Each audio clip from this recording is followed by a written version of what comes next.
What's up, everybody? Here's my UFC 298 main card post-fight recap. But before I get into the main card, I do want to highlight that Dana White labeled the fight of the night being Amanda Lemos and Mackenzie Dern. They both received $50K for fight of the night. I thought that was a great fight, but I thought it was second behind Costa and Whittaker, which we'll get into later on in the video. But just wanted to give them a shout out for what was an absolute crazy matchup. I mean, Mackenzie Dern, as tough as they come, you know, I thought she was going to get finished there for a second. Mike Beltran seemed to let that thing play out a little bit longer, and turns out good thing he did, because Dern actually ended up putting up a pretty good fight as the fight went on. Amanda Lemos is definitely dangerous. Her striking looked good. Her calf kicks looked excellent.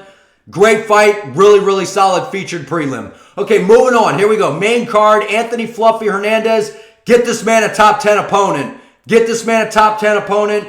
I know that I'm thinking of a Roman Dolidze matchup potentially. Maybe they give him Nasruddin Imavov, maybe a matchup like that, maybe a Chris Curtis, something along those lines. Anthony Hernandez, man, this guy's a problem. He's on a hot streak. He goes out there and beats Roman Kopylov, who people are looking at as an up-and-coming prospect, a man that has really ferocious power, a good left hand, good body kick, good left high kick as well. And Anthony Hernandez, man, I mean, he took some shots, but this man's aggressive. He has really good cardio. He's durable. He's tough. And we saw him melt Roman Kopylov, man. And that's one thing that I think that is a little underrated in the game of Hernandez is his pace, his cardio, and his pressure that he is starting to weaponize. And first of all, can we talk about what a cold finish that was? Taking the back of Roman, smiling, kind of flashing his tongue, nodding his head, being like, yeah, I got that thing in, man. And ends up submitting him. Kopylov got out of the rear naked choke the first time around. It looked bad. And then Hernandez stays on him, takes his back again, and ends up finishing that thing. Anthony Hernandez is a problem in the division. He's got good submissions. His striking is improving. His pace and his pressure. He seemed to just melt Kopylov. He did not give him space to operate. And as the fight started to play out after that first round, I could sense a tide starting to shift in terms of the pace, the pressure, the gas tanks. Shout out to Hernandez, man. Really, really great performance. Okay, moving up the card, Merab Dvalishvili and Henry Cejudo. I got to say, I was actually really impressed with Henry Cejudo, right? I know that I said coming into this matchup, don't overlook Henry Cejudo for the reasons that we saw in that first round. He was having some really good success. He kept the fight on the feet. He started to land some good shots. He clipped Merab with a good shot.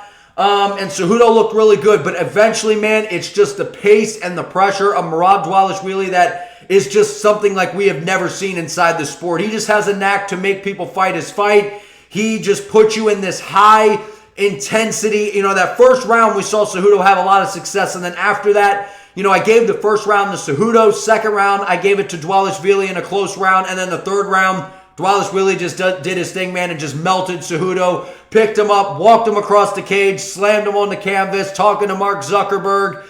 Talk about a guy who's done all the right things, too. He doesn't have the most exciting fighting style, but he's done all the right things on social media, being funny, entertaining people. You know, the fan base seems to love him now. Merab, man, congratulations, because you are now a guy that people are talking about. You're kind of a star in some sort of way at this point. He should absolutely be next in line for the winner of UFC 299's main event between O'Malley and Chito Vera.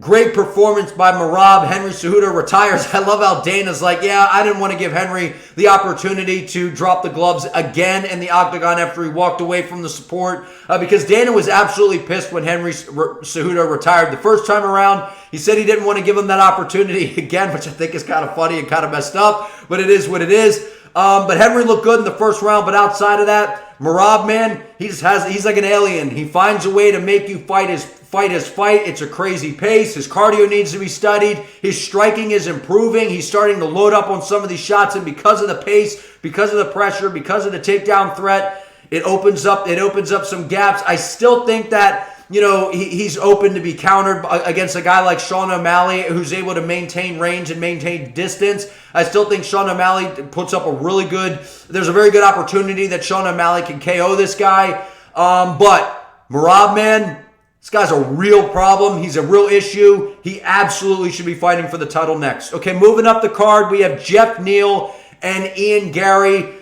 I could have seen how people could have given this fight to Geoff Neal. Now, I know that, Ian Garry won the fight, and there's some people out there saying, well, it was 30-27 Garry. He did enough sticking and moving. He landed the jab. He was landing a good body kick. Outside of that, Geoff Neal was kind of dictating the pace of the fight. He was moving forward the whole time. He was, at times, he was picking and choosing his opportunities to explode, kind of shelling up, moving forward, that left hand, coming around with that right hook. He was having a lot of success with. He kept clipping Garry with it.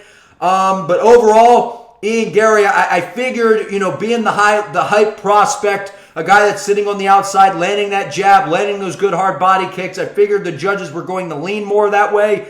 But there's definitely a case, in my opinion, where Geoff Neal, you could have seen how Neal could have possibly have won this fight. He was moving forward. He landed some really good shots, but Ian Garry's body kicks, I think, were the difference in the matchup, and the jab just outscoring Neal, being a little more active in that department. But we've seen guys leading up to this fight, I didn't even mention, I know it's out there, Ian Garry's a guy that gets hit, man. He gets hit. I'd be curious to see when he fights another top striker in the top of the division. I think a guy like JDM is a really bad matchup for an Ian Garry. I would love to see Leon Edwards versus Ian Garry at some point, but even as good as Ian Garry is at playing the range game, his movement is brilliant. He's a very good striker.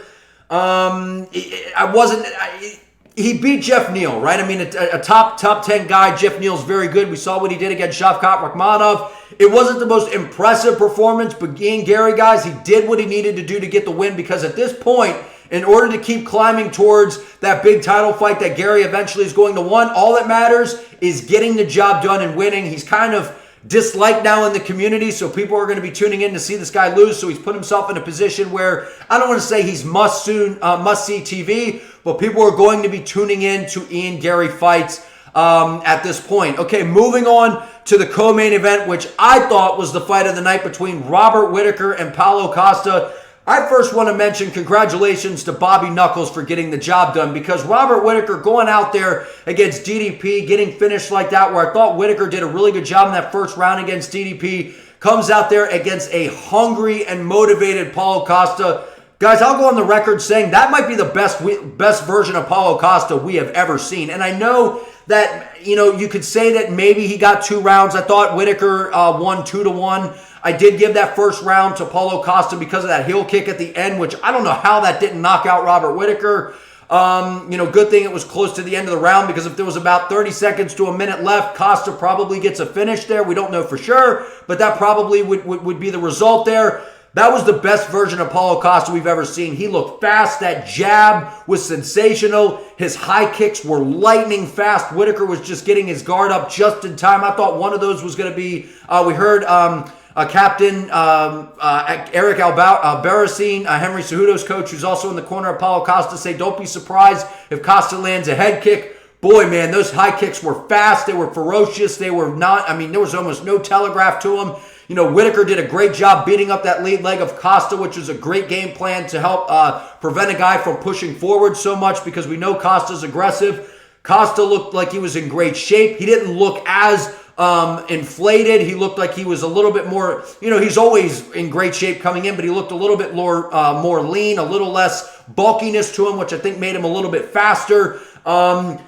He just didn't let his backhand go. That was the difference in the fight. I think if Paulo Costa would have thrown some of those right hands, I know he was worried about getting countered by Whittaker, because Whittaker's speed is outstanding.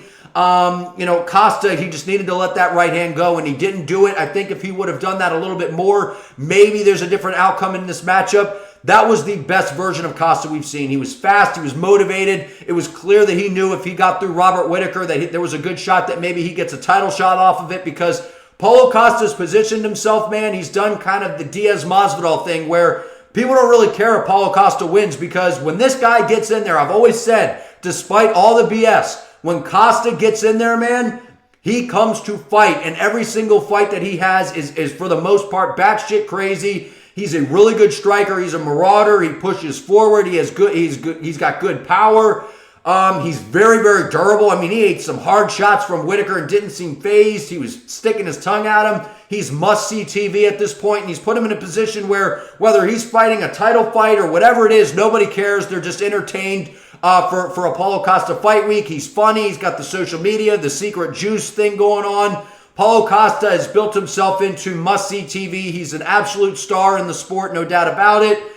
I thought that was fight of the night, but shout out to Bobby Knuckles, man, because all that has been said about Robert Whittaker, he's chinny. Is it his time? He silenced that man. I still don't think he beats Dricus du Plessis, but I absolutely believe the next matchup that we should see is Robert Whittaker versus Sean Strickland. I said leading up to this fight in my breakdown that the winner should fight Sean Strickland next, considering Strickland's one of the biggest names in the sport right now. I think that's a great matchup. I don't believe that Robert Whittaker beats DDP in a rematch, but if he could get through Sean Strickland, it's hard to say that if DDP's still the champion, we don't see that fight again. But I thought that was fight of the night. Fantastic fight. Lived up to the hype. People were writing off Costa way too much, saying that he didn't stand a chance. Whittaker was just going to outclass him. That was just not the case. Paulo Costa was in that fight from start to finish. He got his leg battered by Whittaker. Still was pushing forward. His jab was money. His kicks looked good.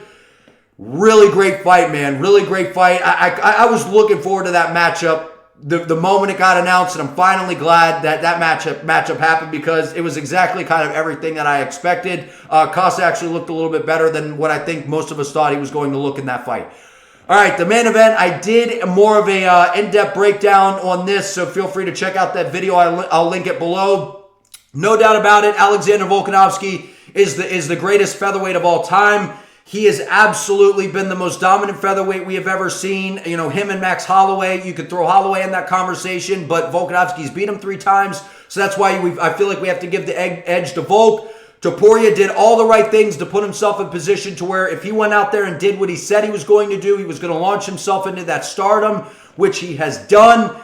He is no doubt about it, a star in the sport now. He went out there, and I think it's one of the greatest performances we've seen from a title challenger in UFC history. He went out there, implemented a fantastic game plan. I think he caught Volkanovski off guard by implementing those calf kicks. I think that he has the best boxing in the sport. He utilized the jab beautifully. Eventually, taking away the movement of Volkanovski by beating up that lead leg, closing him down, landing those good boxing combinations we know he has, clipping him with that right hand. Incredible performance by Ilia Topuria. I think Volkanovski absolutely wants to rematch. He should get it. I don't know that we're going to see that next. I think Volkanovski should take some time off. I know he's 35 years of age, so we got to kind of be careful with that. Because he's a little bit older, so you kind of want to get him back in there because he's considered in kind of those prime years. So you don't want to sit on the sidelines too long. But that's back-to-back knockouts for Volk. But man, Ilia Topuria is incredibly well-rounded. He's got really good defense. Obviously, we all know about his striking. He's got good takedown defense. He's got good submissions. This guy's the real deal, ladies and gentlemen. I want to know what you all think about UFC 298 down in the comments. Like this video. Subscribe to the channel. Help your boy out. See you next time.